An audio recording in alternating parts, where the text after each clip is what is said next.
مثيرة جميلة نشكر فيها المنتخبين الجزائري والإماراتي. اللاعبين ما قصرتوا، الجماهير الغفيرة اللي حضرت وآزرت وشجعت من استاد الكرم استاد البيت في الخور الحبيبة والجميلة. مباراة شهدت تألق كبير للاعبين وضبط للنفس بشكل رهيب وبلنتيات تحبس الأنفاس وأعصاب كانت مثيرة. وين ما رحنا اليوم وتواجدنا في الدوحة كانت الأعصاب مشدودة، لأن البلنتيات جذبتنا إلى هذا الوضع أن نتألق ونستمر في التشجيع. مرة نشجع هذا الحارس ومرة ننتقل إلى هذا الحارس. شجعنا المنتخبين لأن المنتخبين اليوم قدموا مباراة ولا أجمل. الأبيض الإماراتي ألف مبروك الفوز، تستاهلون الفوز وبجدارة. المنتخب الجزائري معوضين خير، ما قصرتوا، هارد لك، منتخبكم جميل وقدم بطولة جميلة. وفي النهاية هذه رياضة كرة قدم، لازم يكون فيها فايز ولازم فيها يكون واحد خسران. فهد مسعود مبروك، طارق هارد لك. شكرا. مشعل شاكر مرة ثانية في الملعب. أول شيء مبروك للإمارات، عدنا للأمانة بعد هذا اللقاء والمنطقة المختلطة. يمكن خلونا من اللقاءات الأخرى. يحيى أو شيء نعيما مبروك، شنو تبي أقول لك؟ خطوة على النهائي.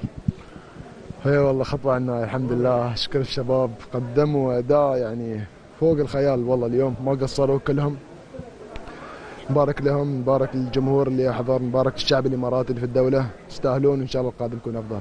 شلون صبرتوا هالكثر؟ ضغط والله، أنا كنت بموت برا والله، بس الحمد لله عدينا الحمد لله. فيك شكرا شكرا. طبعا بانتظار اللاعبين، خلوكم معنا ان شاء الله، نرجع لكم كل شوي، نبي ناخذ كل لاعب ونشوف فرحه منتخب الامارات. شكرا زملائي، وما زلنا الفرحه مع الجمهور الاماراتي بعد الفوز والتاهل للنصف النهائي. نقول لكم الف مبروك وان شاء الله.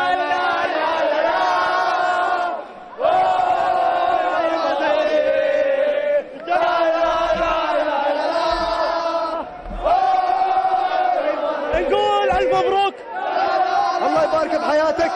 اللهم لك الحمد والشكر. فوز صعب على منتخب صعب، لكن منتخبنا، رجال منتخبنا وجمهورنا ما قصروا. شعب الامارات يستحق الفرحه. مباراتكم الجايه مع المغرب. المغرب منتخب كبير، نحترم المغرب، لكن باذن الله راح تكون لنا كلمه ضد المغرب. نحترم المغرب وشعب المغرب، لكن باذن الله راح نكملها، وعيال زايد قدها.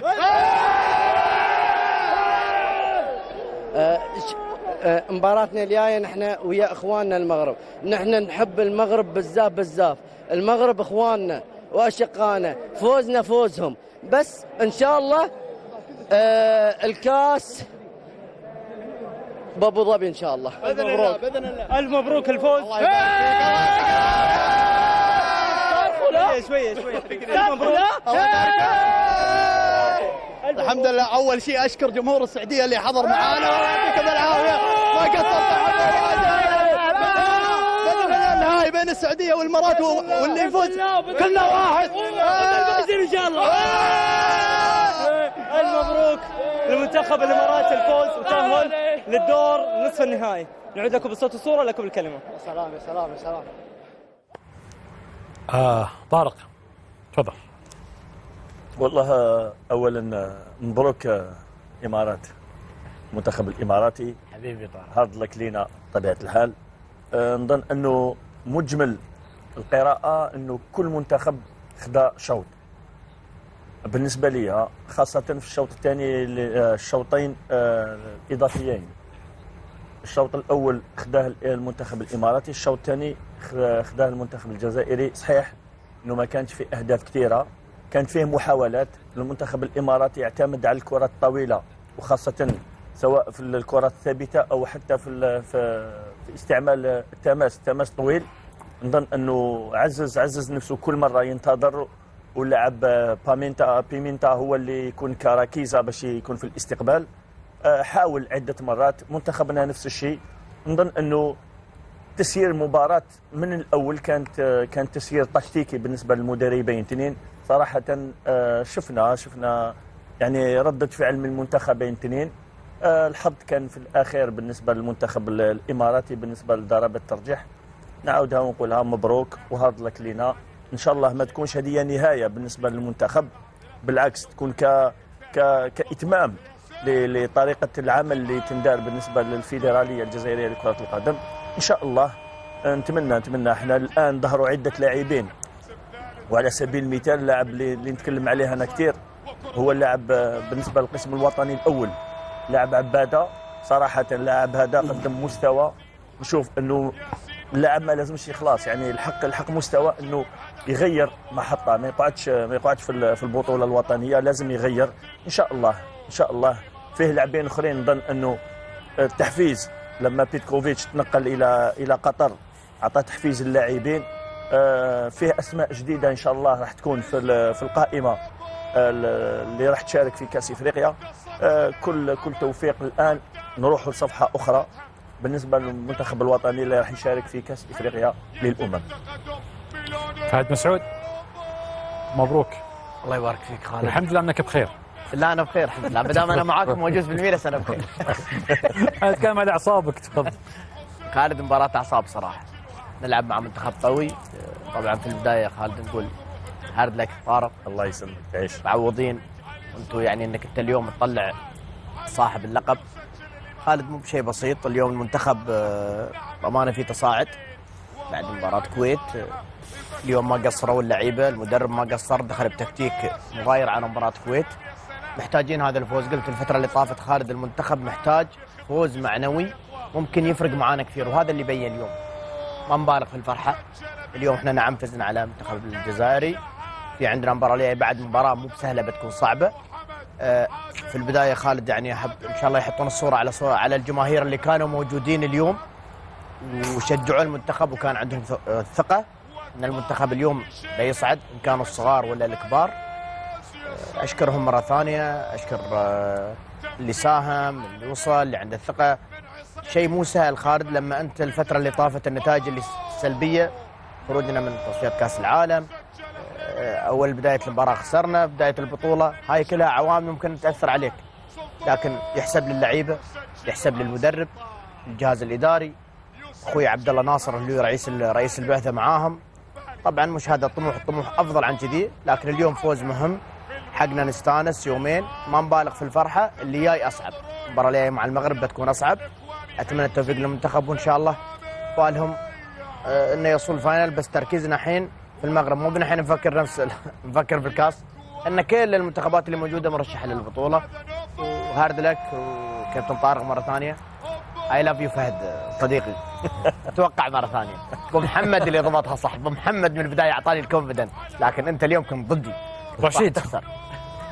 فاظن بان المباراه ما بانتش في الشوط الاول بالمستوى المطلوب، ولكن في الشوط الثاني شفنا تحركات، خصوصا بتسجيل الهدف مبكر في الشوط الاول، وردة فعل كانت بالنسبه للمنتخب الاماراتي. والشيء الذي كنا باش نعطيو اضافه اخرى لهذه المباراه هو التغييرات لم تعطي ما كنا كننتظروه، لانه هذه توقعاتنا وانا قلناها بانه المباراه ممكن تمشي حتى في الفتره الاضافيه، تمشي الى ضربات الجزاء. اكيد لما نوصلوا لضربات الجزاء كيبقى ضربات الحد، وكنا ركزنا على حراس المرمى وبحكت، لان حارس الامارات محمد هو اللي كان خذ احسن لاعب في المباراه. نعم. ولكن انا قلت بان هناك لاعبين، وشفنا لاعب بنسيه اثناء المباراه، شفناه شد عضلي، وفي نفس الوقت كان اصيب، هو اللي ضيع ضربه الجزاء الاولى، ضربه الترجيحيه الاولى. كتبقى مباراه بانوا فيها الفريقين على مستوى جيد في الاخير، لو عملنا واحد تقييم نهائي، لانهم وصلوا واحد الدور جد مهم. ولكن اظن بانه اللي كان عنده اراده قويه جدا في اثناء ضربات الجزاء. وهناك تبقى الاختيار ديال المدربين، العناصر اللي نشوفهم جاهزين لهذه الضربات، لان خص ما تكونش غير تقنيا ولكن تكون تذهينيا عندك عالي مستوى. فاظن بانه هو اللي توفق، فهارد لاك. ولكن بالرغم ان قدموا مستوى جيد الفريق الجزائري، وهنيئا الاخويا فهد بالمنتخب. مرحبا ان شاء الله. مشكور على العطر كابتن، هذا الظاهر العطر هو خالد اللي اعطاني اياه. انت في وضع ويعطيك عطر. قاعد انا ما قلت اخاف تجلب علينا، بس طلع العطر زين. لا معك مع المغرب. لا من القلب انا عارفك، يبا مع المغرب ان شاء الله. منذر. والله كل فريق خذ جزء من المقابله، عرف كيفاش يسجل المنتخب الجزائري. ردة فعل قوية من المنتخب الإماراتي، ومش سهل باش ترجع لمستوى النتيجة 1-1. فما اجتهاد، فما عمل على الأطراف، فما حنكة متاع مهاجمين. وصلت ضربات الجزاء. ضربات الجزاء ديما نقول لكونه هي حصيلة قوة وصلابة ذهنية، هي حصيلة الثقة والهدوء، ثم هي مهارة تحت الضغط.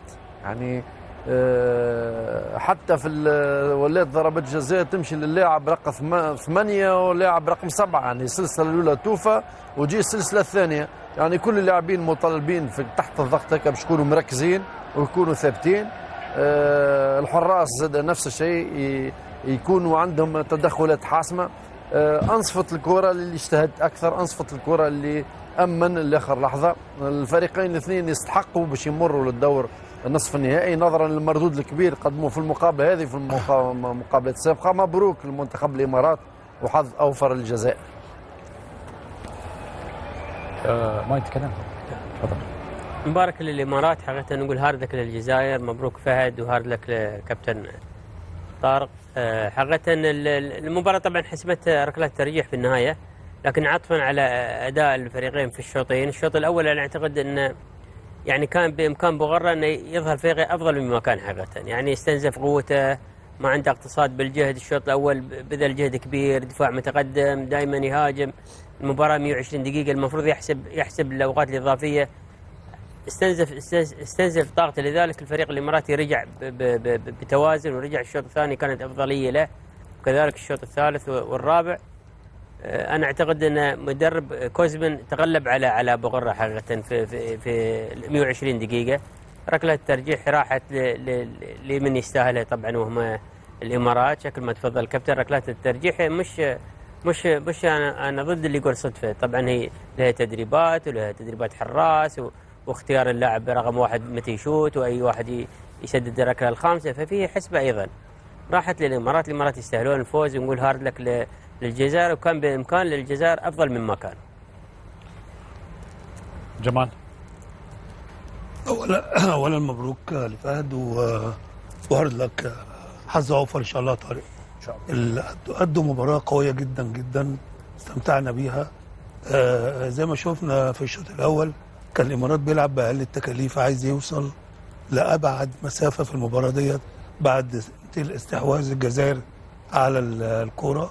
وفي الشوط الثاني لما جه جول الهدف المبكر، الامارات حس بالصعوبه بتاعه المباراه، فنقل اللعب كله هجومي، وهو عنده حلول هجوميه كويسه جدا جدا الامارات، وتعادل. وبعد كده وصل الماتش لضربات ترجيح زي ما قلنا في بدايه المباراه، عايز يطول المباراه لانه وصل لضربات الترجيح علشان يعني يكسب في الماتش